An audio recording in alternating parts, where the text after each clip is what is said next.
All right, let's go over text structure. This is how a text is arranged, and you'll find several questions on EOGs maybe about this, but it might not say specifically things about the words text structure. It's just going to ask you about how and why an author chose to write a piece in a certain way. For example, there are five major forms of text structure, though there are others. These are the five probably most common. The first is description.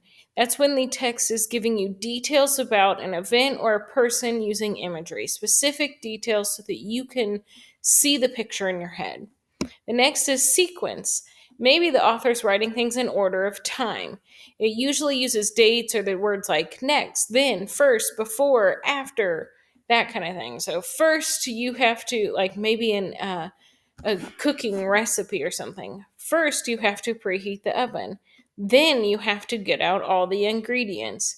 Next, you'll crack 2 eggs into a bowl. That's sequence. Description would be describing it in vivid detail, what it looks like or smells like as you're cooking. Cause and effect. This is how and why something happens. The cause is kind of like what starts it, the effect is what happens because of it.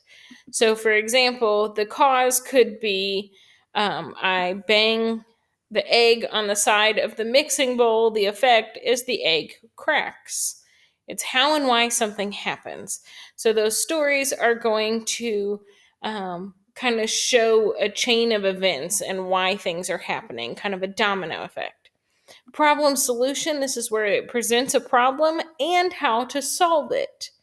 So you don't have enough of a certain ingredient, but you can substitute this ingredient instead. That's your problem and your solution, all in the same thing.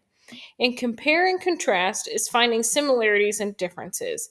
That's what do these things have in common and what are different. So, if you would like to make this brownie recipe chewier, you need to add more eggs. If you'd like this, you need this.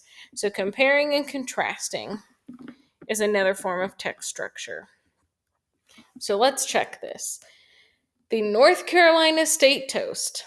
Here's to the land of the longleaf pine, the summer land where the sun doth shine, where the weak grow strong and the strong grow great. Here's to down home, the old North State. Here's to the land of the cotton bloom white, where the scumpernug perfumes the breeze at night, where the soft southern moss and jessamine mate neath the murmuring pines of the old North State. Here's to the land where the galax grows, where the rhododendron's rosette glows, where soars Mount Mitchell's summit great, and the land of the sky in the old North State. Here's to the land where maidens are fair, where friends are true and cold hearts rare, the near land, the dear land, whatever fate. All right, so this question, as far as text structure, is going to ask about stanzas typically because it's a poem. And a stanza is the type of, the set of lines that makes it almost like a paragraph within a poem, right? So, which stanza, there's our word, shows the author values the people of the Old North State? So, you have to look through the three stanzas here. There's only three listed here. I know there's four choices here. But which of these stanzas shows that the author truly cares about the people in this area? So, again, the first stanza, we look at it and it's talking about the weather, right? The second stanza is talking about the plants and what grows there. But the third stanza talks about fair maidens and good friends and how close people are. So it's definitely about the people. He must value the people. So stanza 3 would be our correct answer.